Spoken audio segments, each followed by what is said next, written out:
আসসালামু আলাইকুম। আমরা জানবো শব্দ থেকে আসা বিগত বছরের সকল প্রশ্ন উত্তর। চ্যানেলটি সাবস্ক্রাইব করে সাথেই থাকুন। আগামীতে বিসিএস প্রাইমারি সকল পরীক্ষার জন্য এই প্রশ্নগুলো খুবই গুরুত্বপূর্ণ। চ্যানেলটি সাবস্ক্রাইব করে সাথেই থাকুন। যৌগ্র শব্দটি কোনটি? শাখা মৃগ। নিচের কোনটি যৌগিক শব্দ? মিতালি। কোনটি মৌলিক শব্দ? গোলাপ। বাংলা ভাষায় শব্দ সাধন হয় না নিম্নোক্ত কোন উপায়ে? লিঙ্গ পরিবর্তন দ্বারা। কোনটি সাধিত শব্দ নয়? গোলাপ। শব্দার্থ অনুসারে বাংলা ভাষায় শব্দ সমষ্টিকে ভাগ করা যায় তিন ভাগে। শব্দ অর্থ অনুসারে তিন ভাগে ভাগ করা যায়। মৌলিক শব্দ গোলাপ। কোনটি রূঢ়ি শব্দ? হস্তি। রূঢ়ি শব্দ।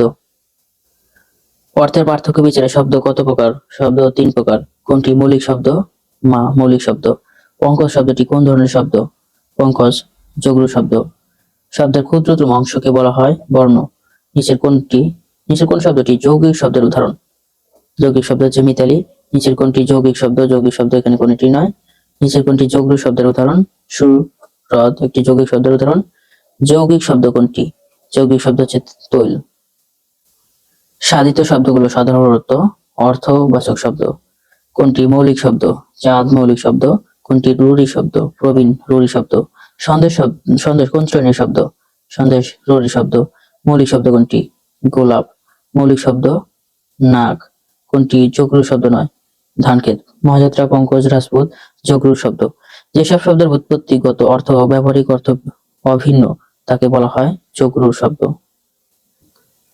এক বা একাধিক বর্ণ মিলে কোনো অর্থ প্রকাশ করলে তাকে বলা হয় শব্দ। অর্থবোধক ধ্বনিকে বলা হয় শব্দ। শব্দের অর্থযুক্ত ক্ষুদ্রাংশকে বলা হয় রূপ। নতুন শব্দ গঠন করে সন্ধি ও সমাস। বিভিন্ন দৃষ্টিকোণ থেকে বাংলা ভাষায় শব্দসমূহকে কয় শ্রেণীতে ভাগ করা যায়? তিন শ্রেণীতে বাংলা ভাষা শব্দকে ভাগ করা যায়। গঠন অনুসারে শব্দ কত প্রকার? শব্দ দুই প্রকার। কোন শব্দকে বিশ্লেষণ করা যায় না? মৌলিক শব্দকে। কোনটি মৌলিক শব্দ? মৌলিক শব্দ হচ্ছে ফুল। কোন দুটি শব্দ যৌগিক শব্দ? যৌগিক শব্দ গায়ক এবং বাবনা। ভিডিওটি ভালো লাগলে অবশ্যই একটি লাইক দিবেন। চ্যানেলটি সাবস্ক্রাইব করে সাথেই থাকুন। মিতালি কোন ধরনের শব্দ? মিতালি যৌগিক শব্দ। যে সব শব্দ মূল অর্থ প্রকাশ না করে অন্য বিশিষ্ট অর্থ প্রকাশ করে তাকে বলা হয় রূঢ়ি শব্দ। কোনটি যৌগ্র শব্দ? পঙ্কজ। যৌগ্র শব্দের উদাহরণ হচ্ছে জলদ। চাঁদ প্লাস মৌ কোন ধরনের শব্দ? সাধিত শব্দ। সুরত কি ধরনের শব্দ? যৌগ্র শব্দ। যৌগ্র শব্দ এখানে জলধি। নিচে কোনটি যৌগ্র শব্দ? তুরঙ্গম। অর্থ অনুসারে হরিণ কোন ধরনের শব্দ? রূঢ়ি শব্দ। মৌলিক শব্দ কোনটি? কালো। লাজুক কোন ধরনের শব্দ? লাজুক হচ্ছে যৌগিক শব্দ। কোনটি যৌগিক শব্দ? দৌহিত্র। নিচের কোনটি যৌগিক শব্দ? কোনটি নয় এখানে। নিচের কোনটি মৌলিক শব্দ নয়? গায়ক।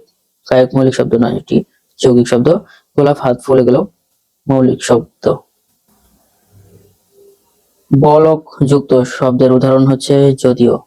কোনটি যৌগ্র শব্দ? মহাযাত্রা। জলদ কোন শ্রেণীর শব্দ? যৌগ্র শব্দ। কোনটি যৌগ্র শব্দের উদাহরণ? তুরঙ্গম। ধন্যবাদ সবাইকে এতক্ষণ সাথে থাকার জন্য।